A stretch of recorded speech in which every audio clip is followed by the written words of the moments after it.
Hello guys, இன்றைக்கி நம்ம எங்கே போகிறோம்னா ஃப்ரெண்டு கொஞ்சம் நாளைக்கு முன்னாடி ஃபோன் போட்டு மச்சான் எனக்கு நாளைக்கு பர்த்டே வருது. ஸோ நான் திடீர்னு ட்ரெஸ் எடுத்தாக்கணும், வாடா எங்கேயாச்சும் கடைக்கு போகலாம் அப்படின்னா. சரி, அவனோட நேரமானு தெரியல. நாங்கள் போகிற டைமிங்கில் மட்டும் மழை அடிச்சு ஊற்றிட்டு இருந்துச்சு.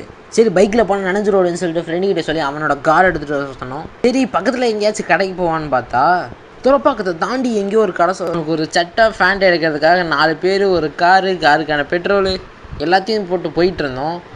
நாங்கள் போகிற டைம் சென்னையில் ஒரு 2-3 நாளாக சரியான மழை. அதனால் ஃபுல்லாக HCL சைடு ஃபுல்லாகவே தண்ணி, சுத்தமாக போகவே முடியல. சரியான டிராஃபிக் இருந்தாலும் அழிச்சு மிதித்து போயிட்டு அப்படியே ஜாலியாக போயிட்டு இருந்தோம். காரில் போனால் சும்மா போகக்கூடாதுன்னு சொல்லிட்டு பாட்டு கேட்டுகிட்டே போயிட்டு இருந்தோம். இப்போ வைப்பர் ஒரு பாட்டு பாட ஆரம்பிச்சிட்டான். நான் வைப்பரை பார்த்து எங்கே போகிறோன்னு கேட்க அவன் அதுக்கு பெரிய பெரிய ரோடு தாண்டி, பெரிய பெரிய தண்ணியெல்லாம் தாண்டி, HCL டோலெல்லாம் தாண்டி, லேக் வியூலாம் தாண்டி தூரமாக போகிறோம். இப்படி நாங்கள் ஜாலியாக ஃபன் பண்ணிவிட்டு துறப்பக்கத்தை தாண்டி இருக்கிற பிக் பாஸ் மென்ஸ் வேர் ஷோரூமுக்கு தான் போனோம். உள்ளே போயிட்டு பார்த்தோம், எல்லாமே நிறையா வச்சுருந்தாங்க. சரி, நம்மளே செலக்ட் பண்ணலாம். உட்டி எங்கே இருக்குன்னு கேட்டால் உட்டியே இல்லை பண்ணிட்டாங்க. வழக்கமாக நம்ம வந்த வேலையை பார்ப்போமேன்னு சொல்லிட்டு விண்டோ ஷாப்பிங் பண்ணிட்டு இருந்தேன். இப்போலையே பர்த்டே போய் ட்ரெஸ் எடுத்து முடிச்சேன். ஓகே, வீட்டுக்கு போகலாம் அப்படின்னு சொல்லிட்டு போயிட்டு இருக்கும்போது எங்கள் கண்ணில் ஒரு கடை மாட்டுச்சு. அது கரெக்டாக எங்கே இருக்குன்னா பாலாஜி டென்டல் காலேஜ் ஹாஸ்பிட்டலுக்கு ஆப்போசிட்டில் இருக்கிற பீட்சா ஸ்பாட்டுக்கு தான் போனோம். கிடச்சிருச்சு தான், பட் ஆம்பியன்ஸ் உண்மையிலேயே கிளாஸாக வேறு லெவலில் இருந்துச்சு. நீங்களும் அப்படியே ஆம்பியன்ஸ் ஒரு வியூ பார்த்துருங்க. சரி, பீட்சா ஷாப்புக்கு வந்துட்டு பீட்சா சாப்பிடாம போனால் எப்படின்னு சொல்லிட்டு அந்த அண்ணங்கிட்ட ஆர்டர் சொன்னேன். காஞ்ச சப்பாத்தி மேல இந்த மீதமான காய்கறிலாம் போட்டு அது மேல ஏதோ ஒரு பேஸ்ட் ஊற்றி வச்சிருப்பாங்க. கிட்டத்துல போக முடியாது, கெட்ட வாடை வரும். அது கூட பசங்க ஸ்கூட்டர்லயே வீட்டில் கொண்டாந்து ஹோம் டெலிவரி பண்ணுவாங்க. அது பேர் கூட ஏதோ பீன்னு ஆரம்பிக்குமேடா. இப்படி ஆர்டர் சொல்லி முடிச்சுட்டு அந்த அண்ணன் சொன்னார், தம்பி இன்னைக்கு ஃப்ரைடே, ஸோ தட் எங்கள் கடையில் ஒரு ஃப்ரைடே ஆஃபர் இருக்குது. மீடியம் அண்ட் லார்ஜ் நீங்கள் எந்த பீட்சா வாங்கினாலும் 300 பீட்சா ஃப்ரீ, நீங்கள் அதை எதை வேணால் சூஸ் பண்ணிக்கலாம் அப்படின்னாரு. ஆஹா, அடிச்சதுல லக்கு அப்படின்னு சொல்லிட்டு நாங்கள் மொத்தம் 2 பீட்சா அதுக்கப்புறம் ஒரு சைடு சூஸ் பண்ணோம். சரி, பீட்சா இப்போ தான் இனிமேல் தானே ரெடி பண்ண போடுவாங்க, அதனால கொஞ்சம் நேரம் உட்காந்துட்டு இருக்கலாம் அப்படின்னு சொல்லிட்டு உட்காந்துட்டு இருந்தோம். அப்போ தான் அங்கே சைடில் நிறையா சைட்ஸ்லாம் இருந்துச்சு. சில மேலே கொட்டுற டாப்பிங்ஸ்லாம் இருந்துச்சு. அதை டேஸ்ட் பண்ணி பார்ப்போமே அப்படின்னு சொல்லிட்டு எல்லா டாப்பிங்ஸும் ஒன்று ஒன்றா ஊற்றி டேஸ்ட் பண்ணி பார்த்துட்டு இருந்தேன். ஒரு மாதிரி இருந்துச்சு, பட் பரவாயில்ல, எந்த டேஸ்ட்டும் அந்தளவுக்கு தெரியல. ஸோ அப்படியே அதுக்கு பக்கத்தில் டொமேட்டோ சாஸ் இருந்துச்சு. கைஸ், டொமேட்டோ சாஸ் ப்ரெஷ் பண்ண போகிறோம். ஓகே, டெய்லி வந்துட்டு காலையில் ரெடி பண்ணணும், நைட்டும் ரெடி பண்ணணும். நம்ம இப்போ சாயங்காலம் பண்ண போகிறோம் அப்படின்னு சொல்லி ஜாலியாக டொமேட்டோ சாஸ்லாம் வச்சு ஃபன் பண்ணிட்டு இருந்தோம். பசங்க கூட போனால் ஜாலியாக தனி ஃபன்னு, ஒரு என்ஜாய்மெண்ட் தான். இப்படி நாங்கள் ஜாலியாக ஃபன் பண்ணிகிட்டு இருக்கும்போது அந்த அண்ணன் நாங்கள் ஆர்டர் பண்ண ஃபஸ்ட்டு சைட் டிஷ் எடுத்துகிட்டு வந்தார். அது என்னன்னா சிக்கன் பாப்கார்ன் தான்.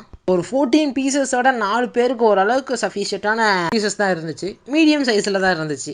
போர் அடிக்குதுன்னு சொல்லிட்டு அந்த சைடு எடுத்ததோ சிக்கன் பாப்கார்ன் எடுத்து அடியே கொஞ்சம் பிடிச்சேன். சிக்கன் பாப்கார்ன் பூ மாதிரி இருந்துச்சு. எடுத்து வாயில் வைக்கிறதா இல்லைன்னா பக்கத்தில் இருக்கிற சாமி ஃபோட்டோவில் எடுத்து வைக்கிறதானே தெரியல, அந்தளவுக்கு கன்ஃபியூஷனாக இருந்துச்சு. சரி, சிக்கன் சாமிக்கு ஆகாதுன்னு சொல்லிட்டு எடுத்து வாயிலே வச்சுட்டேன். உண்மையிலே சிக்கன் பாப்கார்ன் நல்லா இருந்துச்சு. அந்த அடுத்த பீட்சா எடுத்துகிட்டு வரதுக்குள்ளே அது காலியாக போயிடுச்சு. காலியாக போயிட்டு நம்ம சும்மா இருப்போமா, ஏதாச்சும் கோளாறு கொடுக்கணுமே அப்படின்னு சொல்லிட்டு அவங்க வந்து அந்த கொடுத்த மைனஸில் கொஞ்சம் மிச்சம் இருந்துச்சு. பசுபதி மிக்ஸ் பண்ணுறா டாப்பிங்ஸ் எல்லாம் அப்படின்னு சொல்லிட்டு இது எல்லா டாப்பிங்ஸையும் கொஞ்சம் கொஞ்சம் கொட்டி அப்படியே பொத்துனாப்பில் இந்த பக்கம் தானே எடுத்துருப்பு, அப்படியே பொத்துனாப்பா அந்த பக்கம் 2 திருப்பு, அப்படி திருப்பி எடுத்து பார்த்தேன். ஒரு மாதிரி இருந்துச்சு. டொமேட்டோ சாஸ் நிறையா ஊற்றிட்டேன்னு சொல்லி நினைக்கிறேன். மிக்சிங் சரியில்லை. அதுக்கப்புறம் யார் இந்த மாதிரி ட்ரை பண்ணாதீங்க. அப்படி ட்ரை பண்ணுறதா இருந்தால் டொமேட்டோ சாஸ் கம்மியாக ஊற்றிக்கோங்க. இப்படி நாங்கள் ஜாலியாக ஃபன் பண்ணிட்டு இருக்கும்போது அந்த நாங்கள் ஆர்டர் பண்ண ஃபஸ்ட்டு பீட்சா எடுத்துகிட்டு இருந்தார். Medium size BBQ chicken pizza order பண்ணியிருந்தோம். அந்த அண்ணன் பொத்துனாப்பில் பீட்சா எடுத்து வந்து வச்சுட்டு எங்கடா சைடு அப்படின்னாரு. ஆமாம், நீ வர வரைக்கும் வச்சுக்கிட்டா இருப்பாங்க, போய் அடுத்தது எடுத்துருவா அப்படின்னு சொல்லிட்டு அதை நான் அனுப்பிவிட்டோம். ஸோ பீட்சா பார்க்கவே சூப்பராக இருந்துச்சு. அப்படியே அந்த இடத்துல 360 வியூ போட்டுட்டு இருந்தேன் பீட்சாக்கு. கூட அந்த ஃப்ரெண்ட்ஸ்லாம் மூடிட்டு தின்றா, நீ சாப்பிட்டா நாங்கள் சாப்பிட முடியும்ட்டானுங்க. சரி, ஓகே, எல்லா விளம்பரத்துலேயும் வர மாதிரி பீட்சா இழுத்தால் நூலாக வருதான்னு பார்த்து இழுத்தேன். ரொம்பலாம் நூலாக வரல, ஓரளவுக்கு லைட்டாக வந்துச்சு. ஸோ அப்படியே எடுத்து ஒரு பீஸ் அப்படியே பெரிய பைட்டாக வாய்க்குள்ளே போனேன். பாரபட்சமே பார்க்காம BBQ சிக்கன்ஸ், பாரபட்சமே பார்க்காம சீஸ் எல்லாத்தையும் அப்படியே மொத்தமாக கொட்டி ஸோ பேக் பண்ணி எடுத்துகிட்டு வந்து வச்சுருந்தாங்க. உண்மையிலே செம்மையாக இருந்துச்சு டேஸ்ட்டு. பீட்சாவில் முக்கியமாக அந்த கீழே இருக்கிற பேஸ் தான், அதுவும் எங்ககிட்ட நல்லா இருந்துச்சு. குட்டி கடன் தான் பேர், பட் நல்லாவே இருந்துச்சு. இந்த பீட்சாவை என் ஃப்ரெண்ட்ஸ் அடித்து நாக் அவுட் பண்ணோன்னே அந்த நாங்கள் ஆர்டர் பண்ணேன் 300 பீட்சா எடுத்துருந்தாரு. Spicy chicken pizza. என் ஃப்ரெண்ட்ஸுக்கெல்லாம் இதான் பீட்சா அப்படின்னு சொல்லிட்டு காமிச்சிட்டு இந்த பீட்சாவை நானும் அப்படியே 360 வியூ போட்டேன். அப்படி போட்டு முடிச்சுட்டு அந்த பீட்சா அப்படியே பொறுமையாக ஒன்றா பார்த்தா அப்படியே நூலாட்டம் வந்துச்சு சீஸு. இதாண்டா நமக்கு வேணும் அப்படின்னு சொல்லிட்டு எடுத்து அப்படியே ஒரு பெரிய பைட்டாக போனேன். ஸ்பைசி பீட்சான்னு தான் சொன்னாங்க. எனக்கு என்ன அந்தளவுக்கு ஸ்பைஸியாக தெரியல. ஒரு நார்மலான பீட்சானே சொல்லலாம், பட் டேஸ்ட்டு செம்மையாக இருந்துச்சு. அப்படியே அதை சாப்பிட்டு முடிச்சு எப்படி நான் சந்தோஷத்தில் மிதந்துக்கிட்டே இருந்தேன். எப்படியோ ஒரு வழியாக சாப்பிட்டு முடிச்சு கையெல்லாம் க்ளீன் பண்ணிக்கிட்டு இருக்கும்போது என் ஃப்ரெண்டு என்னை பார்த்து ஒன்று சொன்னான்.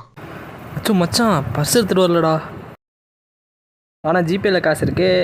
அப்போ சரி ஐடின்னு சொல்லிட்டு அப்படியே சாப்பிட்டு முடிச்சுட்டு காரில் அப்படியே ஜாலியாக 4 பேர் பசங்க எல்லாமே சேர்ந்து பாட்டு பாடிக்கிட்டு அப்படியே வீட்டில் வந்து படுத்துக்கிட்டு. இதே மாதிரி நிறைய வீடியோஸ்க்கு நம்ம சேனலை சர்ப்ரைஸ் பண்ணி வச்சுக்கோங்க. டாடா பை பை ஃப்ரம் கேன் பாய் போர்.